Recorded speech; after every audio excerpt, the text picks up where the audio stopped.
Let me ask you something before we get into this.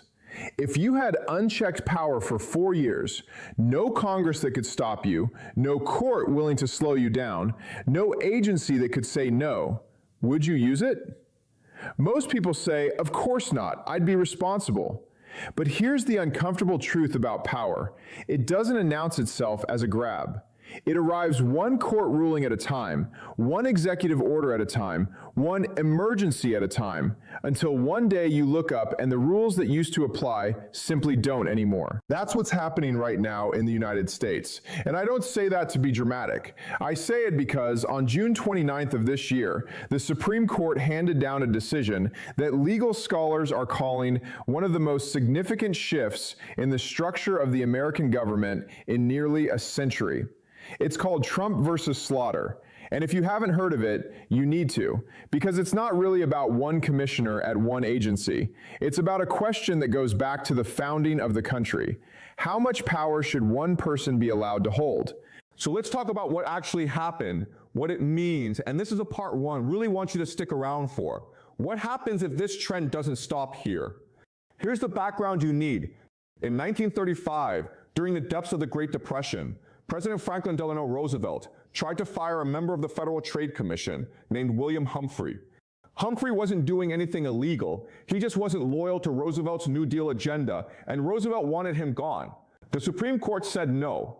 In a case called Humphrey's Executor versus the United States, the justices ruled that Congress had the power to create independent agencies, bodies that regulate things like fair trade, labor disputes, workplace safety, the airwaves, the banking system, and to protect the people who run them from being fired, just because the president doesn't like their decisions. The idea was simple. Some parts of government need to be shielded from the whims of whoever happens to be sitting in the Oval Office. Experts, not political appointees chasing the president's approval, should be making decisions about nuclear safety or airline accidents or interest rates. That ruling stood for 91 years. 91 years of precedent, surviving Republican presidents and Democratic presidents, surviving wars and recessions and impeachments. And on June 29th, 2026, it fell. The case involved Rebecca Slaughter, a Democratic-appointed commissioner at the FTC. President Trump fired her, despite the statutory protections that were supposed to keep her in her seat for a fixed term, regardless of who occupies the White House. Slaughter sued. She won in the lower courts because those courts were bound by the old precedent. But the Supreme Court doesn't have to follow its own precedent. It can overturn it. And in a 6-3 decision along ideological lines, that's exactly what it did. Chief Justice John Roberts wrote for the majority, and his reasoning was blunt. Subordinates who exercise the president's power have to be removable by him, or else they're not really accountable to him, and he's not really accountable to the people. That's the argument in a sentence. If you exercise executive power, the president who was elected by the people should be able to fire you. Otherwise, who elected you? Now, on the surface, that sounds almost democratic, doesn't it? The elected president should control the executive branch. That's not an unreasonable thing to believe. In fact, it has a name in legal circles, the unitary executive theory, and it's been championed for decades by conservative legal scholars, going back through the Reagan administration and into the Federalist Society playbook that shaped a generation of judges. The core claim is that the Constitution vests the executive power in one person, the president, not in a committee, not in a bureaucracy insulated from voters, not in unelected experts who can't be removed. If you don't like what the FTC or the National Labor Relations Board or the Federal Reserve is doing, the theory goes that's ultimately the president's responsibility because he's the one voters can punish at the ballot box. But here's where it gets uncomfortable and where I want you to really sit with the counter-argument, because this is the part that should keep you up at night, regardless of who you voted for. Sharon Block, a Harvard law professor and former member of the National Labor Relations Board, put it in stark terms after the ruling came down. Imagine a safety regulator who's supposed to decide whether a product is dangerous enough to pull off the shelves, but he knows that if he rules against a company connected to the president's allies, he could lose his job the next morning. Imagine a labor board chair who's supposed to referee disputes between workers and employers fairly, but she knows that ruling against the president's friends could end her career with a single phone call from the White House. That's not a hypothetical anymore. That's the actual real-world consequence of removing the independence these agencies were built to have. Think about what these agencies actually do. They're not just some abstract bureaucratic layer. The commissions affected by this ruling handle labor disputes, federal employee rights, workplace discrimination claims, credit union oversight, product recalls, plane crash investigations. These are the agencies that decide whether the plane you're about to board got a real safety review or a political one. Whether the product recall on your child's car seat happened because it was actually dangerous or because the manufacturer didn't donate to the right campaign. When you strip away the independence of the people making those calls, you're not just changing an org chart in Washington, you're changing who that decision is actually for. And this isn't happening in isolation.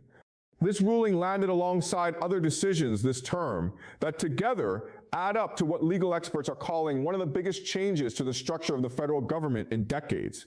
The Supreme Court also allowed Trump to fire large numbers of federal workers and to significantly downsize the Department of Education. Stack those together and you get a pattern, not a one-off. The executive branch is being reshaped to answer to one man far more directly than it has in generations. Now, I want to be fair here because this story is genuinely more complicated than a simple power grab narrative. And if I only told you one side, I'd be doing exactly what I criticize cable news for doing every night. The same Supreme Court that expanded Trump's power over these agencies did not hand him a blank check. In the very same term, the justices rejected his attempt to impose sweeping tariffs without congressional authorization. They rejected his effort to end birthright citizenship. And in a separate case involving Lisa Cook at the Federal Reserve, the court drew a hard line ruling that Federal Reserve officials are different from FTC commissioners and protecting the independence of the central bank that controls interest rates for the entire global economy. Justice Clarence Thomas dissented in that Fed case, arguing that the same logic that stripped protections from the FTC should apply to the Fed too, that there's no principled way to say the president can fire one, but not the other. The majority disagreed, drawing a line between agencies that exercise executive power and those that don't. Whether that line actually holds up over time, or whether it's just a temporary resting point on the way to something more sweeping, is one of the biggest open questions in American law right now. So even the conservative supermajority on this court, a court that includes 3 justices Trump appointed himself, wasn't willing to go as far as he wanted. Aziz Hook, a law professor at the University of Chicago, framed it this way. The justices aren't simply loyal to Trump, the person, they're aligned with a broader conservative legal project that predates him and will outlast him. And they're willing to extend Trump's power exactly when it serves that project, and to check him when it doesn't. That's a more precise way to understand what's happening than the court is just doing whatever Trump wants. It isn't. But on the specific question of who controls the machinery of the executive branch, the court has now handed the presidency, any president, not just this one, a permanent structural upgrade in power. And that's the part one think gets lost in the daily news cycle. This isn't a decision that expires when Trump leaves office. Whoever is president next, Republican or Democrat, inherits this exact same power to fire independent agency heads at will. 91 years of precedent didn't just bend for Trump. It broke permanently for every president after him, too.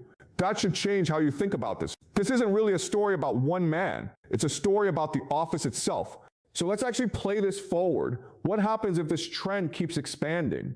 Because that's the real question, isn't it? Not just what happened this trend, but where does this go?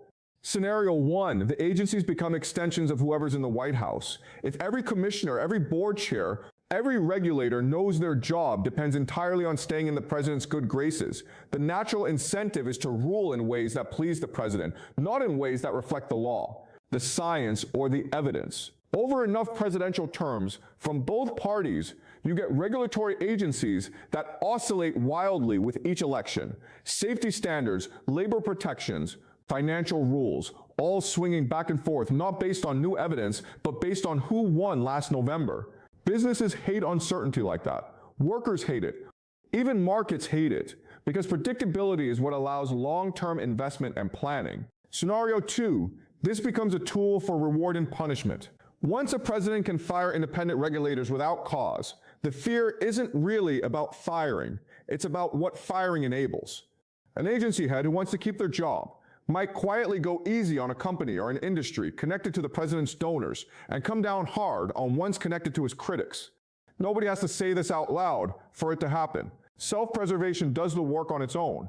That's the exact mechanism Sharon Block was warning about. Not that Trump himself will personally call every regulator and give orders, but that regulators will start anticipating what he wants without being told because their careers now depend on it. Scenario 3, and this is the one I think is genuinely the most important, precedent doesn't discriminate by party. Every argument being made right now to justify this expansion of power will be sitting there fully formed and court-tested, waiting for the next president, whoever that is, from whichever party. If you're cheering this ruling because you like the current occupant of the White House, ask yourself honestly, would you be just as comfortable with a president you despise having this exact same power over the FTC, the National Labor Relations Board, the SEC? Because that's not a hypothetical. That's the actual legal reality now. The rules aren't Trump gets this power. The rules are the presidency gets this power. That's how precedent works. And it's why serious constitutional scholars across the political spectrum tend to worry less about any single president and more about what kind of presidency we're permanently building. This is not the first time in American history that a president has pushed the boundaries of executive authority. And I think it's worth pulling back the lens here, because history actually gives us a pretty clear pattern of how these things go. Abraham Lincoln suspended habeas corpus during the Civil War, jailing people without trial, arguing that the emergency of the moment demanded it. Franklin Roosevelt tried to pack the Supreme Court with extra justices when it kept blocking his New Deal programs, and even though that specific plan failed, he still eventually reshaped the court through ordinary appointments and reshaped the presidency through the sheer scale of federal programs he built. Richard Nixon claimed sweeping executive privilege to block investigators, secretly recorded conversations, used federal agencies against political enemies, and it took a nearly unanimous Supreme Court and the threat of impeachment to bring that expansion back down to earth. After Nixon resigned, Congress passed a wave of reforms, the War Powers Resolution, new Inspector General offices, tighter rules on campaign finance and government surveillance, specifically designed to claw back power that had drifted toward the presidency. George W. Bush expanded executive authority dramatically after September 11th, creating new surveillance programs and detention policies under the banner of national security. And it took years of court challenges and congressional pushback to roll parts of that back. Barack Obama expanded the use of drone strikes and executive action on immigration when Congress wouldn't act, drawing criticism from constitutional scholars on both the left and right for governing around the legislature rather than through it. Notice the pattern: expansion, backlash, partial correction. Expansion, backlash, partial correction. It's almost like a pendulum, swinging out further during moments of crisis or aggressive leadership, and then swinging back not all the way, but partially once the public, the courts, or Congress decide enough is enough. The question this current moment raises is whether that pendulum still works the way it used to. Because for the correction to happen, you need at least one of three things: a Congress willing to check the president, even from within his own party; a judiciary willing to draw firm lines regardless of who appointed them; or a public that's paying close enough attention and cares enough to make it a voting issue. Right now, ask yourself honestly, which of those three you'd bet on. Congress has frankly been ceding power to the executive branch for decades, regardless of which party controls it. It's simply easier politically to let the president make the hard calls and either take credit or deflect blame than to pass difficult legislation that requires actual votes on record. Every time Congress declines to legislate on an issue, immigration, trade, war powers, agency oversight, it leaves a vacuum, and presidents of both parties have shown they're happy to fill that vacuum with executive orders and agency actions instead. That's not new to this administration. It's a decades-long trend that this moment is simply accelerating. The judiciary, as we just saw, is willing to draw some lines. The tariff ruling and the birthright citizenship ruling prove the court isn't a rubber stamp, but it's also willing to hand over enormous structural power when it fits a legal theory the majority already believes in, regardless of which president benefits in the short term. That's actually more concerning in some ways than simple partisan loyalty, because it means the expansion isn't tied to Trump. It's tied to an idea that will outlast him, which leaves the public. And here's where I'll be honest with you about something uncomfortable. Most people are not going to change their vote over an FTC commissioner losing her job, or a legal theory about executive removal power. It's abstract. It doesn't show up in your grocery bill this week.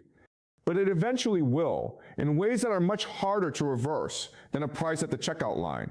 Once the precedent exists that a president can fire independent regulators without cause, that same precedent applies to the agency that will eventually regulate whatever affects your life directly, your workplace safety inspector, the people who approve or recall your medication, the officials who oversee your bank.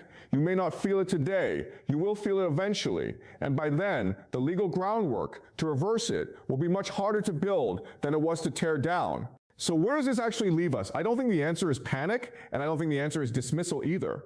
Pretending this is normal routine, nothing to see here. I think the honest answer is that the United States is in the middle of a genuine structural argument about what the presidency is allowed to be, and that argument isn't settled. It's being fought right now, case by case, in real time, and the outcome isn't predetermined. The court that expanded Trump's power over the FTC is the same court that told him no on tariffs and no on birthright citizenship. That tells you the boundaries are still being drawn, not that they've already collapsed entirely, but it also tells you the boundaries are being drawn by people who won't be president forever, on a court that won't have the same justices forever, in a country where the rules being set today will apply to whoever holds this office next, someone you might love or someone you might genuinely fear. That's really the test I'd encourage you to apply to every one of these rulings going forward. Not does this help or hurt the politician I currently support, but would I want any president of any party holding this exact power? If the honest answer is no, then the story here isn't really about Trump at all. It's about whether the guardrails that took nearly a century to build can survive being dismantled in just a few years, and whether anyone still cares enough to rebuild them once they're gone. What do you think? Is this a natural overdue correction to a bureaucracy that had grown too insulated from voters? Or is it the quiet dismantling of the checks that were supposed to keep any single person from having too much control? I'd genuinely like to know where you land on this, so drop your take, and if this kind of breakdown is useful to you, you know what to do next.